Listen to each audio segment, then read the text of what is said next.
এবার আমি পৌঁছে গেছি বিবাহ অভিযানের নায়িকার কালেকশন নিয়ে। এই তো প্রথমেই হলুদ শাড়ি, হলুদ মানেই গায়ে হলুদের শাড়ি, তারপরের লালটা হচ্ছে লজ্জা বস্ত্র। আর এই যে এইটা লাল নয়, এটা হচ্ছে রানী।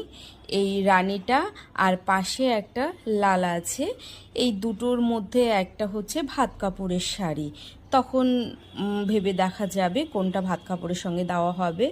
আসলে নতুন বউয়ের ম্যাক্সিমাম শাড়ি তো লাল, ওই পাশে একটা সুতি শাড়ি আছে যেটা এসে নতুন বৌমা বাড়িতে পরবে। আর এইটা হচ্ছে রিসেপশনের শাড়ি বৌমার। আর আমাদের বৌমার নাম হচ্ছে বৃন্দা রানী, মানে তুলসী দেবীর আরেক নাম, যেটা আমাদের বাড়ি থেকে রাখা হয়েছে। আমার মা রেখেছে নাত বউয়ের নাম বৃন্দা। তো এইটা হচ্ছে